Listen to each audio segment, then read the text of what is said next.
enfin, vous voulez nous parler du Bitcoin qui a toujours du mal à retrouver des supports. Oui, tout à fait. Alors Bitcoin, cette semaine d'ailleurs, Christine, la semaine dernière, ou en début de semaine, Christine Lagarde a lancé une pique au Bitcoin en disant que ça ne valait rien. Ça ne valait rien, tout à fait.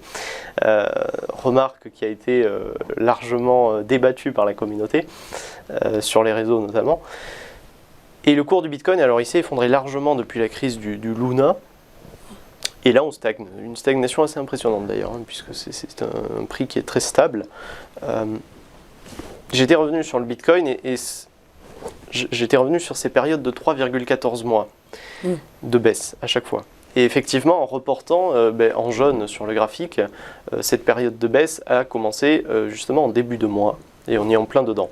Donc je pense qu'il ne faut pas s'attendre à de grandes améliorations sur la tendance de fond, parce que c'est difficile sur les crypto-monnaies de dire on est en marché baissier, parce qu'habituellement les critères c'est 20%, mais sur les crypto-monnaies avec une volatilité de 100%, on peut y arriver en 2 jours.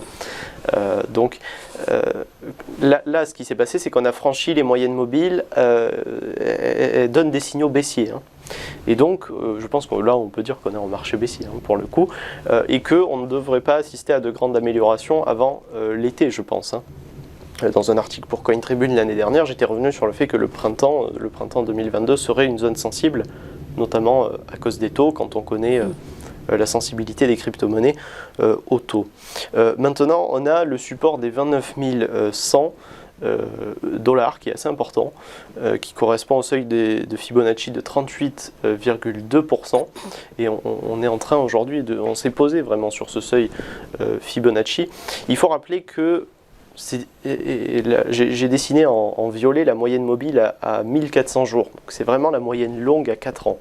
Et cette moyenne longue à 4 ans, on l'a touchée à 2 reprises, en 2018 et en 2020. Donc on n'est jamais passé en dessous en fait. D'accord. Et elle est à 22 000 dollars actuellement, donc ça veut dire que on est toujours en marché baissier. On pourrait avoir des scénarios qui se dirigent vers les 22 000 dollars. Ça serait difficile d'aller au-delà, c'est tout à fait possible, mais c'est plus difficile dans le contexte actuel, puisque le Bitcoin a déjà largement baissé. Et ce qui est intéressant, c'est comment s'est construit ce processus de baisse. Au début, on avait des investisseurs qui étaient toujours assez optimistes, mais qui n'avaient plus de liquidité pour acheter. Ce qui a fait qu'on a eu à la fin un choc, on n'avait plus d'acheteurs, et le marché a implosé sur lui-même. Et on le revoit aujourd'hui, en fait, on a eu un ajustement de marché tellement parfait qu'après la baisse de Luna, aujourd'hui on est parfaitement plus ou moins stable dans ce canal. On a une légère divergence à court terme haussière à surveiller. On peut peut-être repasser en surperformance sur le Bitcoin.